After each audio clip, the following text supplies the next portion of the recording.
तुगलकशाही मुर्दाबाद। देखिए, आज तक कितने एजिटेशन ऐसे नहीं हुए, कितने लोग एमपीज अपनी बात रखने के लिए कोशिश नहीं किए, लेकिन इस बार वो खुद ही मोदी और शाह दोनों नहीं आना चाहते सदन में, और वो बाहर लेक्चर दे रहे हैं। कोई भी वाराणसी जाते हैं, कभी अहमदाबाद जाते हैं, लेकिन यहाँ हाउस चल रहा है। ये तो सदन की गरिमा को वो लोग एक तरफ से उन्होंने अपमान किया है, और जो लोग अपमान करते हैं डेमोक्रेसी का, और वो हमको पाठ पढ़ाते हैं। और ये मुझे बड़ी दुख की बात है कि सदन के दोनों स्पीकर और चेयरमैन साहब एमपीज को प्रोटेक्शन न करते हुए उनको मनमाने सस्पेंड किया गया। और आज तक ये देश के इतिहास में पहली बार है कि आज कितने लोगों को उन्होंने सस्पेंड किया। ये डेमोक्रेसी के लिए अच्छा नहीं है, ये डराने की बात हो गई है, और ऐसा डराने के लिए लोगों को वो अपना डेमोक्रेसी खत्म करना चाहते हैं। ऐसा है कि जिस तरीके से लोगों को, संसद सदस्यों को निलंबित किया जा रहा है, उसके बाद लगता ही नहीं है कि उसके विपक्ष का कोई औचित्य रह गया इनके दिमाग में। और जब सत्ता में बैठे हुए लोग या उनके इशारे पे काम करने वाले लोग विपक्ष को बिल्कुल नॉन एंटिटी की तरह देखने लगे, तो लोकतंत्र का कोई अर्थ नहीं रहता। आपको लगता है कि आपने जो काम किया उसके लिए सस्पेंशन होना? मैंने कौन सा काम किया? मैंने कोई नारे नहीं लगाए, मैंने कोई ऐसा काम नहीं किया जिसको उद्दंडता या शिष्टता की श्रेणी में आता हो। लेकिन अब किया तो चेयरमैन, और चेयरमैन का जो आदेश है वो तो हमें माननी होगा। चेयरमैन को पुनर्विचार करना चाहिए। अब मैं नहीं कहूंगा पुनर्विचार करने के लिए, अगर पुनर्विचार करते ही तो हमें सस्पेंड ही नहीं करते। एक मिनट भाई, क्या कर रहे हो यार आप? आज इंडिया अलायंस की बैठक भी है सर, लगता है कि महत्वपूर्ण बैठक है, और सब लोग ये लगा रहे हैं कि इंडिया अलायंस में अब दम नहीं रहा, सीट शेयरिंग को लेकर चर्चा नहीं करते हैं। जो ये कह रहे दम नहीं रहा, they are living in fool's paradise. एक बात समझ लीजिए, जिस संस्था के एक प्रतिनिधि के रूप में, प्रचारक के रूप में नरेंद्र मोदी जी प्रधानमंत्री बने हैं, उसे लोकतंत्र में विश्वास नहीं है। जब लोकतंत्र उनके संगठन में नहीं है तो फिर यहां कैसे उनको मंजूर होगा? ये सुनियोजित ढंग से संसदीय प्रणाली को समाप्त करने के लिए एक षड्यंत्र है, और पार्लियामेंट्री डेमोक्रेसी न रहे उसको बदनाम करने के लिए है। एक दूसरा, यदि आप पैरेलल देखें तो हिटलर ने भी यही रास्ता अपनाया था।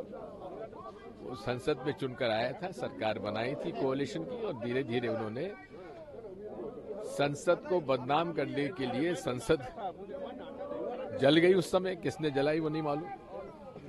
अब इस संसद को इररेलेवेंट बनाने के लिए ये सारी प्रक्रिया है कि संसद को डिस्कशन में क्या होता है। मैं तो ये कहता हूं कि यही स्मोक गैस, यदि कोई जहरीला गैस हो जाता, एक ये मैंने थोड़ा रिसर्च किया है,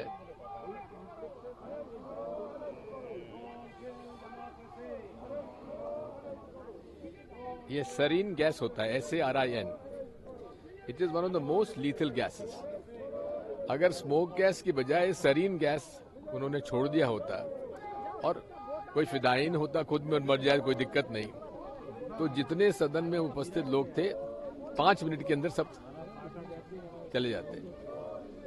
तो ये कहते थे हमेशा कि ये नई संसद जो है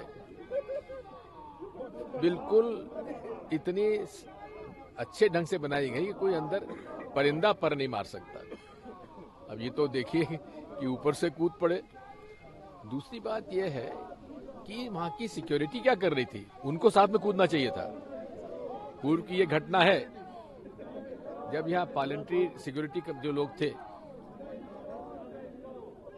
एक जब पिछली बार हुआ था उस समय वो साथ में कूदे साथ में और उसको पकड़ लिया था, लेकिन आज पार्लियामेंट्री सिक्योरिटी फोर्स जो उसको अलग हटा दिया गया है और सीआरपीएफ की पैरामिलिट्री फोर्स यहाँ पे लगा दी गई है। वो क्यों नहीं कूदा? उसको बर्खास्त करना चाहिए। बात यही है कि धीरे धीरे ये कंट्रोल जो पार्लियामेंट्री फोर्सेस थे, पार्लियामेंट्री के जो स्टाफ है उसको धीरे धीरे अलग किया जा रहा है और अपने लोग उसमें अंदर जोड़े जा रहे हैं। ये एक बहुत बड़ी घटना है। और आखिर हमारी मांग क्या है? पूरे देश की जो आंतरिक सुरक्षा की जवाबदारी होम मिनिस्टर की होती है। अब यहाँ पे दिल्ली पुलिस उनके अंडर है, सीआरपीएफ उनके अंतर्गत है। हाँ, पार्लियामेंट की सिक्योरिटी जो है वो स्पीकर साहब के पास है, वो आखिर में है, लेकिन यहां तक वो पहुंच तो गए ना। वो कैसे पहुंचे? अब बात ये आती है कि पास किसने दिए? बीजेपी के एमपी ने दिए। अब ये भी जांच का विषय है, क्या ये उस षड्यंत्र का अंग है कि कैसे संसदीय लोकतंत्र समाप्त किया जाए? ये भी एक चर्चा का विषय है। बात यही है कि एएनआई पता नहीं कितना दिखाएगा नहीं दिखाएगा मुझे, लेकिन मैं इतना जरूर कहूंगा कि इसमें जांच होना चाहिए कि ये संसदीय लोकतंत्र प्रणाली को समाप्त करने का ये षड्यंत्र तो नहीं है। ये सारी बातें चर्चा आनी चाहिए।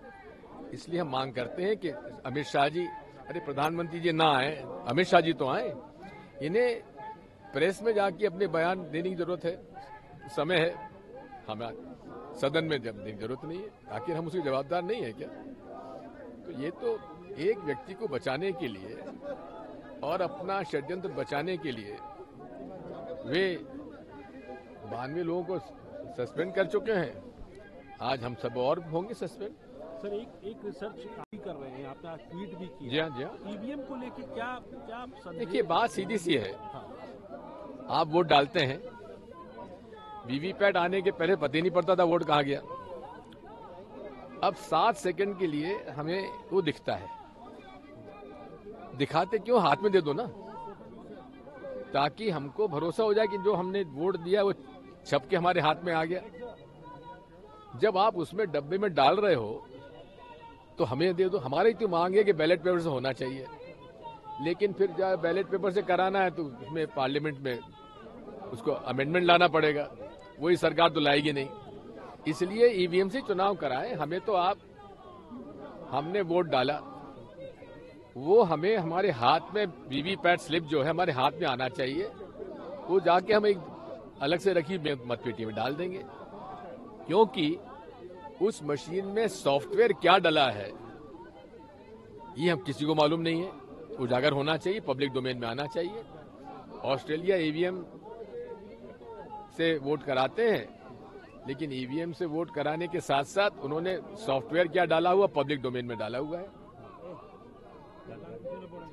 तो हम चाहते हैं कि माननीय चुनाव आयोग इसमें इतना भर फर्क कर लें कि वीवीपैट स्लिप हमको मिल जाया करे, वो वोटर को मिल जाए, ताकि भरोसा हो जाए कि जहां हमने वोट डाला है वो हमें मिल गया कि नहीं मिल गया।